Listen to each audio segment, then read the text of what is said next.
Ang KNN ay hatid sa inyo ng UNICEF.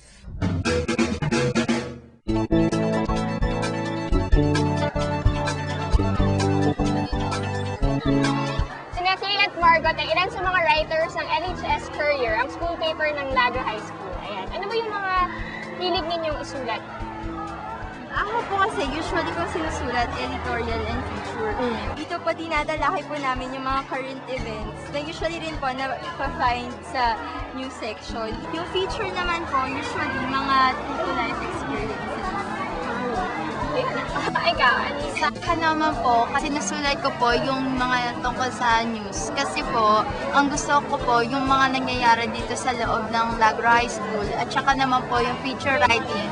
Kasi po, ang gusto ng mga estudyante, yung true experiences tungkol dun sa mga crushes nila.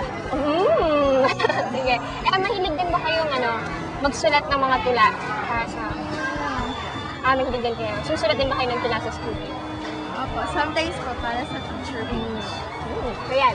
Sa susunod na report, saludo daw ang Manila Bureau sa isang grupong nagbibigay ng workshop sa paghataan ng tula. Ay, ito, mukhang busy-busy ka dyan ah. Sumusulat ako ng tula eh.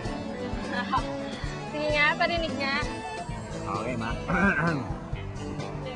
Tatlong letra lamang sa akin ay mahalaga. Ka para sa kabataan. Sundan mo ng dalawang na. Ang unang na ay news. Network naman ang pangalawa. Oh, tingin mo. Kaya lang parang parang bitin. Hindi pa kasi tapos, no? Gagawa pa ako ng 6 stanzas. Ay, naku, alam mo, huwag na na ituloy kasi mamaya abutin pa tayo ng 6 years. Kaya buti pa, kilalanin na lang natin ang grupong tinutukoy ng Manila Bureau sa kanilang Saludo Kami report.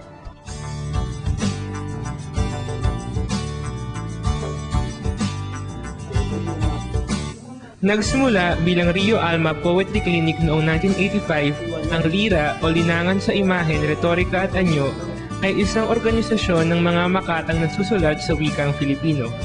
Mismo ang pambansang alagad ng sining para sa panitikan na si Virgilio S. Almario, na kilala rin sa pangalang Rio Alma, ang nagtatag ng samahang ito.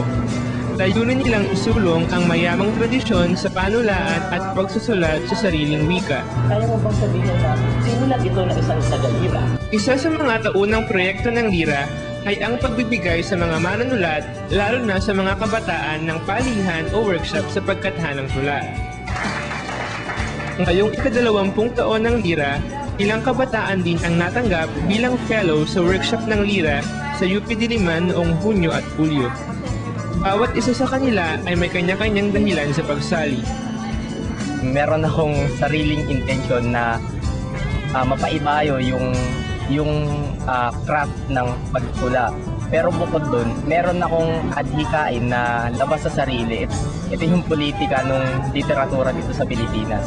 Kasi sa ngayon, maraming mga manunulat pero walang nagbabasa. At bilang bata na rin, kasi 18 taong gulang, gusto kong i-incorporate yung cyber kasi doon tayo eh. Para malinang yung craft, writing itself. Gusto kong mapalaya yung sarili ko. Pero ngayon na medyo nagmamature na yung isip ko, parang kinakailangan na isipin na ano pa yung ibang pwedeng mapalaya dahil sa akda mo. At inaasahan ng bawat isa sa kanila na ang workshop ay simula lamang ng kanilang pagkilala sa sining ng panulaan. Inaasahan kong maging mas mahusay dito sa pagtula. Bukod doon, malaman ko yung pasikot-sikot ng mga yung politika ng literatura dito sa Pilipinas. Kung ano ba talaga yung kailangan para dumami yung mahilig sa pagbabasa.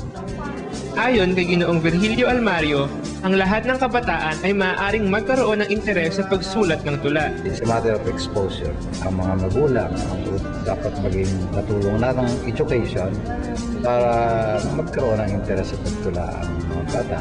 Kung bata pa ay in-expose na sa mga nursery rhymes, sa mga istorya na magamit ng verses,